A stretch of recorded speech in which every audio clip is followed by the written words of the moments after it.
to India and Ireland, round Africa and back again. We don't really need to know just where we'll go. Maybe Canada, then to Brazil, then through the Alpine foothills. All I really want to know is, can we go? Oh baby, can we go?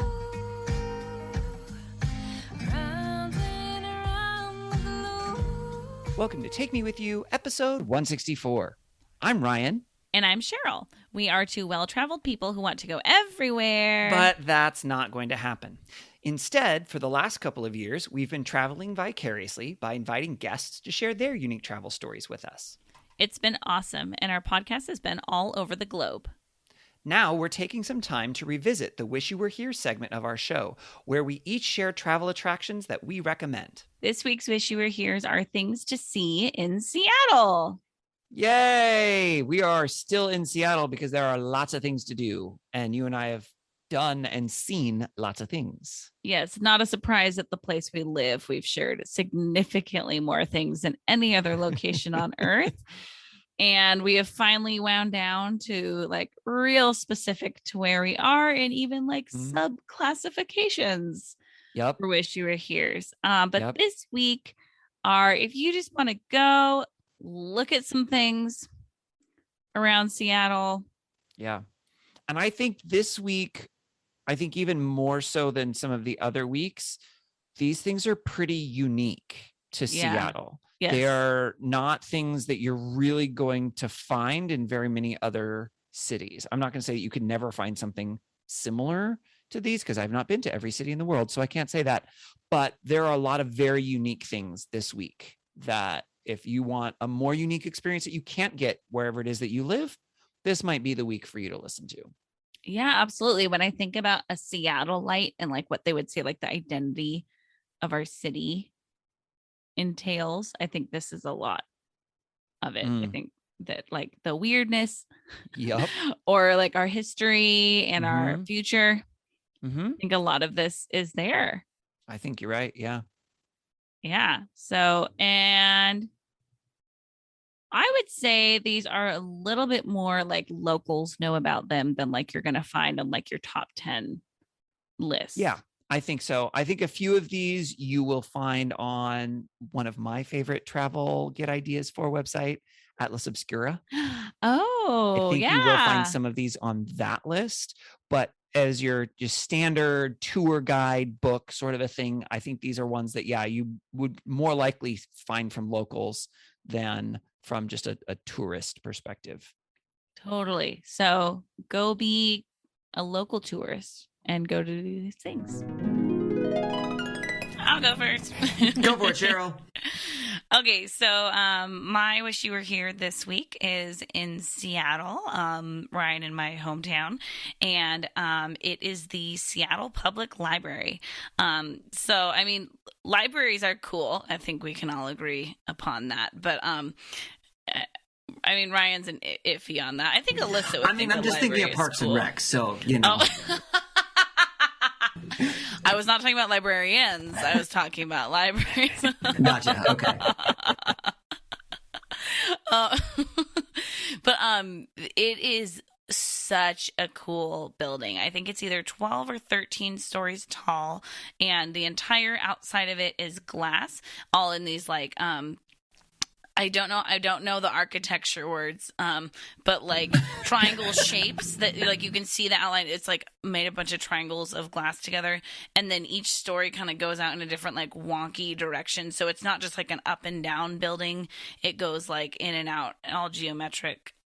And on the inside, it's just such a fun place to explore. One of the floors, everything is just red. Like there are just red walls and doors and floor and ceiling, and you just walk around. And books? Well, there's not books on that floor, but like there's just I thought it this was a like library. Well, yeah, that one feels more like you're in the Magic School Bus going inside of like an artery or something like that, maybe, because it's just like this like red hallway, and you're like, where am I? And the chairs look incredibly uncomfortable, but are very comfortable because they're all like blocky looking, like it almost looks like Lego chairs without the little nubs on them or something like that. And actually, I mean, it's so gorgeous there that I'm a photographer, and I took a girl's senior pictures there because it's just like all this natural lighting because all the walls are just glass. And you can take the elevator up to the top, and like there's just like this little ledge where you can look down all the way to the bottom floor from there. And oh man, it is such a fun building. It's right in the middle of downtown, so it's really easy to get to if people are checking out some of the other touristy things in Seattle. And it's just like, I mean, obviously be respectful. It is a library, but like it is such a fun place to explore. And I've taken friends from out of town there several times just because it's like such a unique building. So check out the Seattle Public Library. Maybe I should change my answer the next place I'm gonna go. That sounds awesome. Oh. I mean, I've never actually been there. You gotta go. It's so fun. So I may have to make my way down. I mean, it's in Seattle, and I kind of avoid like Seattle Sure. because of, driving and parking and things. Yeah, for sure. Cheryl, what's your wish you were here this week? So my wish you were here this week is something I just did this weekend, and it's free. So that's always fun. We I like that free. price. Yeah. I went to the Amazon Spheres in Seattle. Wow. And when I first was talking about it, Ryan thought I was talking about going to the Amazon and that as an upcoming thing, which actually that does sound cooler. So, but that's not what I did. So the Amazon Spheres, it's these 3 spherical conservatories. It's part of the Amazon headquarters in downtown Seattle. And I believe that during the week, it's an employee lounge. And so, which makes me want to work for Amazon just so I can go there as a lounge because it was so cool. And then every other Saturday, they offer free admission. You have to get your ticket in advance, and so you can't just show up. You do have to get a ticket and like select a time slot. And I noticed that they were being picky about the time slot being correct for the time that they were letting people in. And I've experienced that with museums before, and I'm pretty sure it's just to make sure it's not overcrowded, which honestly I do appreciate. So because I could see those getting super crowded, as like it's a pretty new building, and so I could see a lot of people wanting to do that.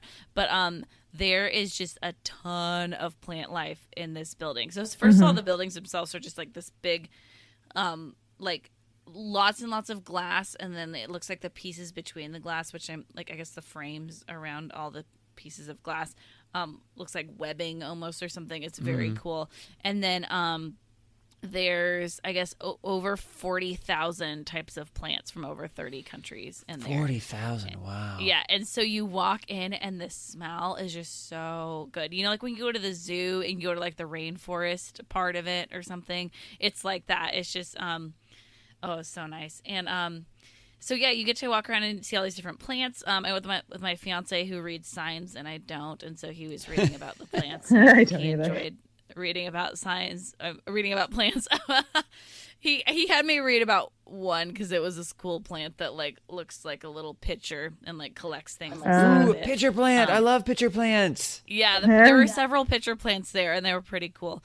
But They're then carnivorous. there's just all these like lounge areas and all these fun chairs, and like there were tons of just open seats. So a couple times we just like went and sat and kind of people watched and hung out, and it was raining, and it was so fun to be there on a rainy day because the way the rain goes down like a sloped round wall window was so fun to watch it like stream across it and everything. And then like there's even one section way at the top where there's like more like chase lounges where people were like taking naps and stuff, and that was cool. Oh, wow. And there's like a giant alive wall pretty much of like a ton of plants on this wall. Wow, A giant that's awesome. alive wall? A live wall. I can't love think. How do they call it? Yeah, I think that it's a living Call wall. that wall. It's called a living wall. Yeah, pretty that sure. sounds right. Yeah. I think so. I actually, I hope I'm right. I feel like I'm supposed to be. I'm supposed to know these things as an It's architect. just a wall that has a lot of plants that And are, it, like, Yeah. yeah, and it, like the water, I think it like circulates so it can like maintain itself, right, through the environment. Yeah. So, yeah, I don't And know. then what every that would so be called. often there was like a little mist that came out on Yeah. the wall, and it reminded me Oh. of like the produce section Yeah. at the supermarket. Yeah. Yeah. So it was pretty funny. Yeah, that's awesome. Yeah. So anyway, go check out the Amazon spheres, but you got to plan in advance for that one. So Okay. Gotta Yeah. be a planner. I'll have to go there. Yeah. Andrea, what would you like to do for your wish you were here? I would take people to Seattle because this is where I live and I love this city. I love travel everywhere else, but I love my own city, and I would take people to Canton Alley in the International District to visit the Donnie Chin Memorial. And the Donnie Chin Memorial, I mean, and honestly, the Nehemiah Memorial kind of reminded me of it. But Donnie Chin died 5 years ago, and he was a neighborhood gatekeeper. So he grew up in the ID or maybe nearby. I don't know exactly where he grew up, but like anytime someone had an emergency, a lot of times the police were not quick to get there. They are still not. And so Donnie would sort of serve as a mediator. So he would go and he'd help people if they had like car issues or a burglary or a heart attack on the middle of the road, what have you. He would help senior citizens.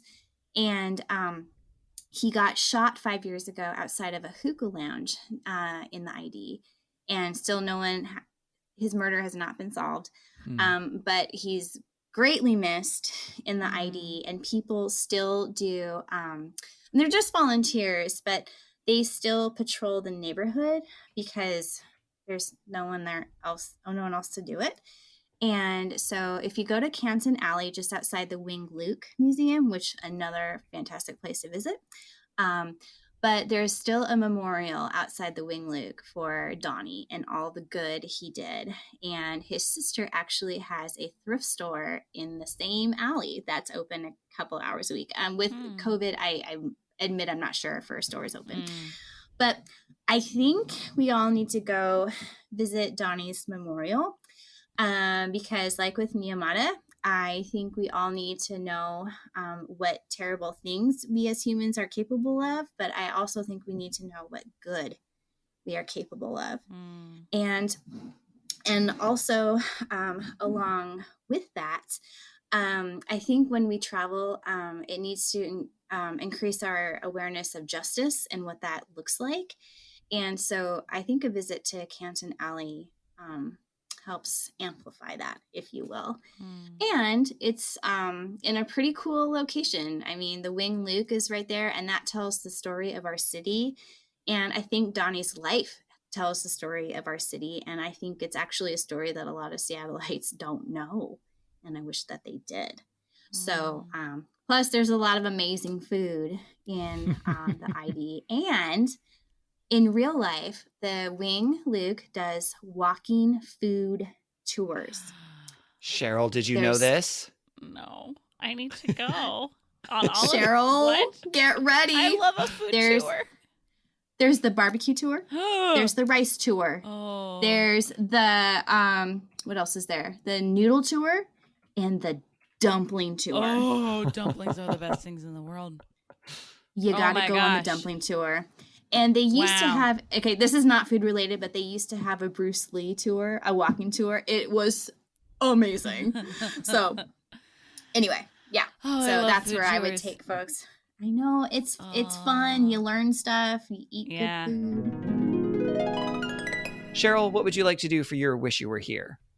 Okay, well, we were talking about hidden gems in the Pacific Northwest, and this is a weird one that I'm sure you both have been to, so we can all kind of talk about it together. But the Fremont Troll, Oh, yes. Oh, jeez. Yeah. it's so weird. I always weird. take people to see it when they're visiting Seattle because I'm going to take them to Fremont anyway because we're probably going to go to Schilling Cider and we're going to go, like watch the boats at the water, drive over the bridges. It's just like Fremont is a very fun neighborhood to visit. And then you go see this weird big old troll statue under a bridge. Yeah. And it's a unique thing to go see. And it was modeled after a professor at UW that my sister actually had. And so I always forget his name every single time I bring up that fun fact. And then I have to text her and ask her what his name was again and again. I did not know that. I didn't either. It's like large enough you can like climb it. So it's fun to take pictures with. And I think he's holding like a Volkswagen Bug.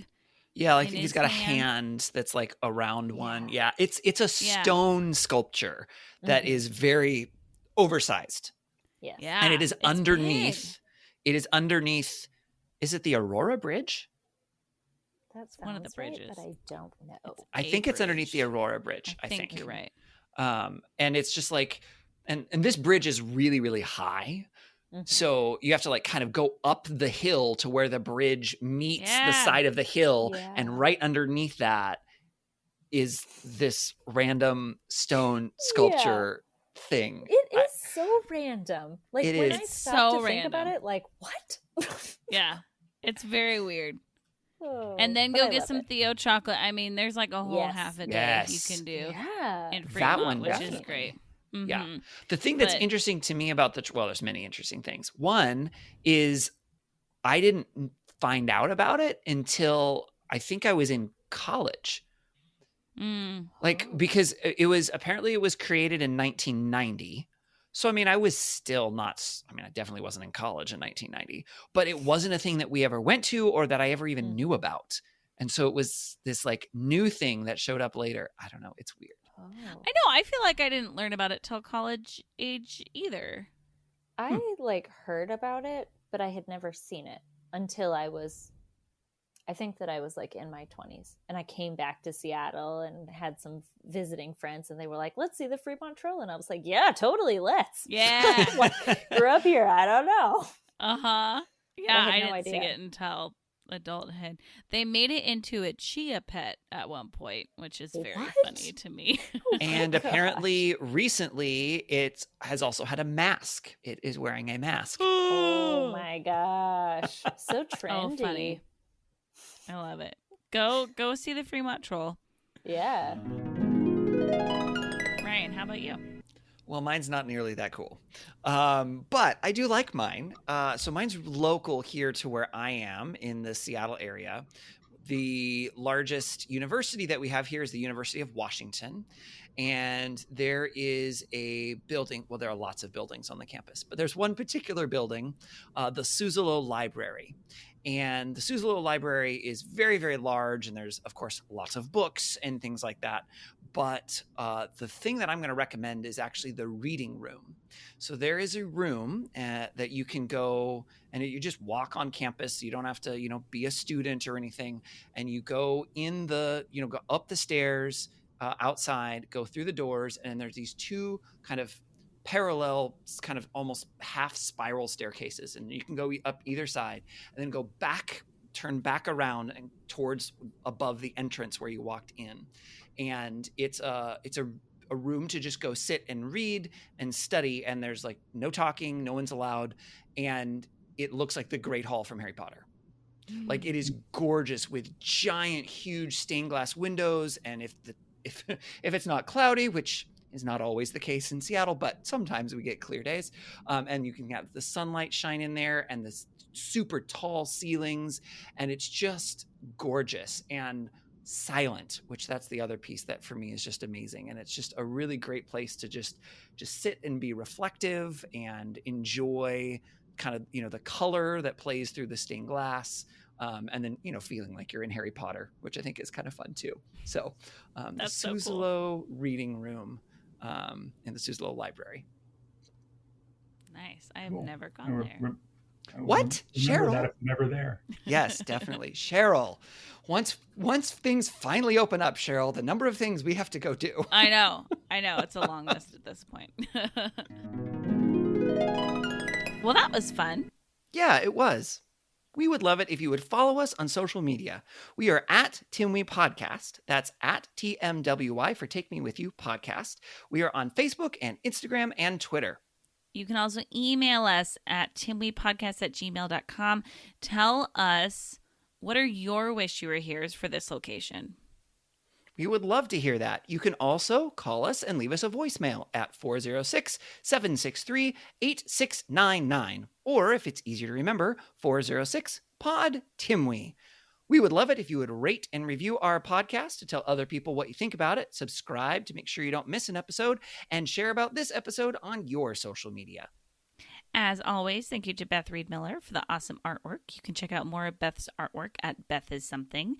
And thank you to Erica Corbin for the use of her song Round the Globe. You can listen to Erica's music wherever music is sold or streamed. That's all we have for this episode, so until next time, remember to take me with you. Take me with you! Can we get a sailboat chasing down the sunset as we float round and round the globe? Salty air and balmy nights, guided only by the lights above, and a little love. Oh, the world is out there waiting to explore, and all our troubles here wanting to be ignored. Oh, let's go to India and I